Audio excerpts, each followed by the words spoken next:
Can you see the sun? I'm quite warm because this room is quite warm. I have a cat and another cat down there. But hi, welcome to my anticipated releases of May video.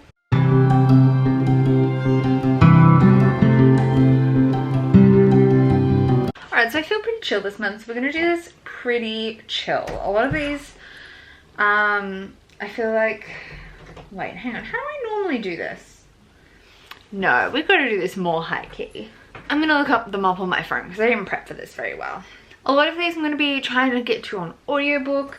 Some of them I'm like nowhere near reading. I haven't read the first book in the series, but like if you wanted to know they were coming out this month, I got that info for you. And some of them I've already pre-ordered, so hey.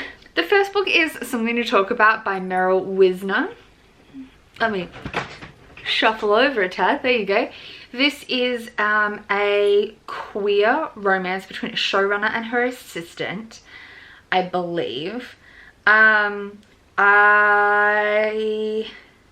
It has a Jewish bisexual main character, a Chinese American lesbian main character, and I believe it is an Own Voices female-female romance.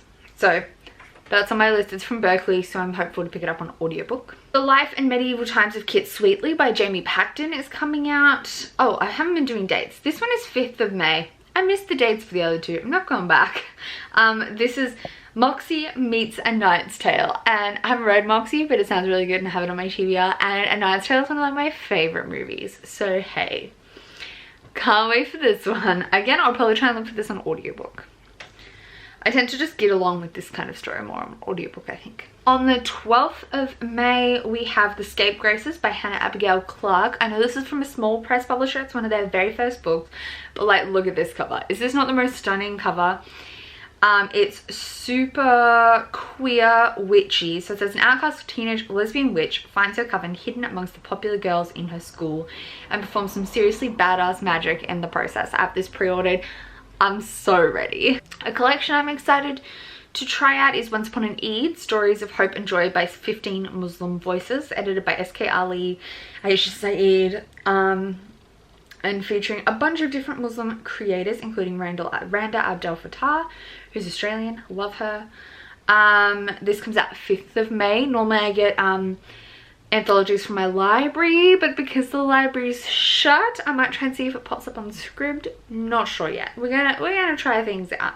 Also on 12th of May, we have The Boy in the Red Dress by Kristen Lambert. I'm not sure how I'm gonna get my hands on this one, but it is described as a gentleman's guide to vice and virtue meets Miss Fisher's murder mystery. I'm not sure if it's Own Voices. I hope it is. And it has a biracial main character.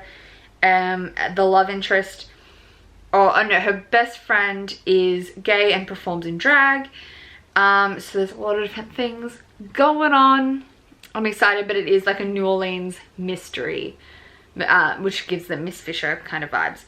Very cool for this. Not sure how I would get my hands on it. I would like an audiobook, but I'm not sure if one's going to be made available. We'll see. I Come With Knives is the sequel to Burn the Dark, which I read actually this past month in April. And I enjoyed it. It was like a 3 stars. The sequel comes out on 19th of May. So I might try and pick up the audiobook of that as well. I listened to the audiobook for the first one. I had some problems with it, but overall it was a fun story, so we might try picking up the sequel. But if you enjoyed Burn the Dark, which is it's the Malice Domestica series, if you enjoyed it, the sequel is coming out. A book I am super excited for comes out on 5th of May. This is the first official Murderbot full-length novel, and it's called Network Effect. So it's the 5th in the series, but the first full-length novel. Murderbot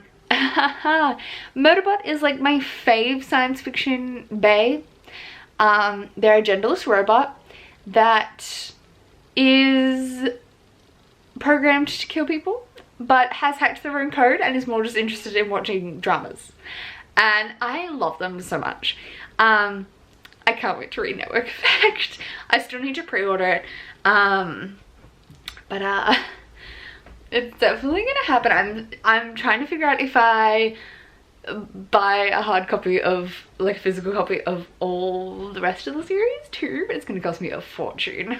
On 5th of May, we have Clap When You Land by Elizabeth Acevedo. This is her newest release that's featuring 2 teens, one that lives in New York City and one that lives in the Dominican Republic. They might share a father. I'm not 100% sure. I believe they both have the same dad, but they don't know it and they don't know each other, and then they kind of get to know each other. I'm very excited about this. I've loved everything that I've read from Elizabeth Acevedo and I can't wait to read this as well. Also on 12th of May, which seems to be the big date, we have The Fascinators by Andrea Eliopoulos. This is a male-male romance, male-male queer fantasy novel, and I believe it's magic-y.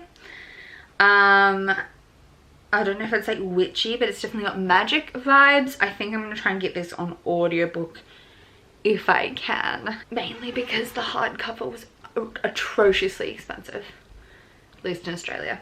On 26th of May, we have The Archer at Dawn by Swati Teodala, which is the sequel to The Tiger at Midnight. I still haven't read The Tiger at Midnight, so I won't be picking this up straight away, but if you wanted to know, it is available.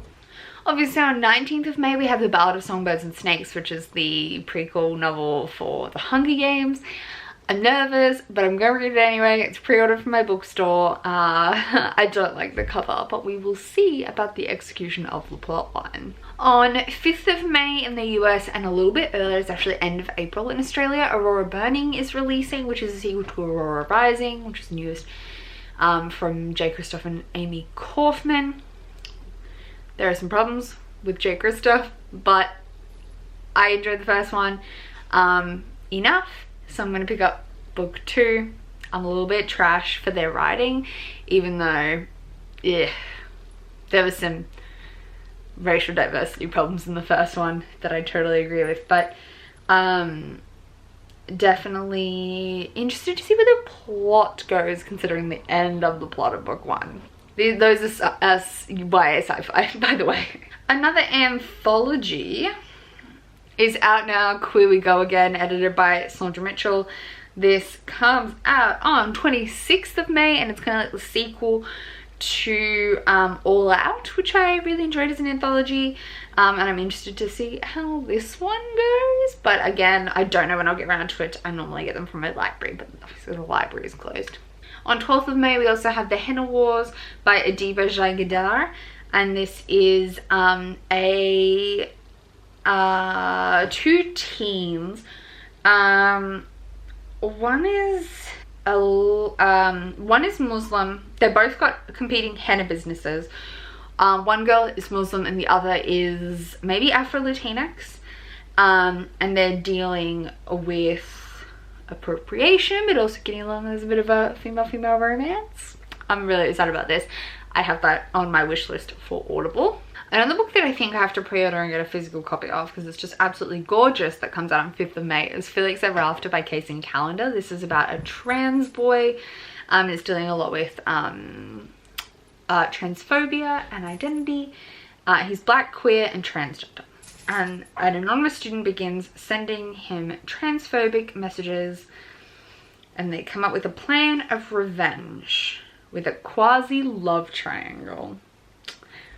Oh, I'm so excited. I think I was originally going to listen to this on audiobook, but I think I have to buy a physical copy. And I think that's it, unless anything's been bumped forward that I can't remember. I don't think so. This has been kind of anticlimactic. I feel like because so many of the things on my list have been bumped, pushed forward, pushed back because of all the virus stuff, that I'm just, it's hard to keep track anymore. But we're gonna try our best. Thank you so much for watching. Let me know if you're excited for any of these. I can't wait to read so many of them. And so many things that have come out lately that I haven't had a chance to get to. We're trying to prioritize some of those in May. Thank you so much for watching, and I'll see you soon with another video. Bye!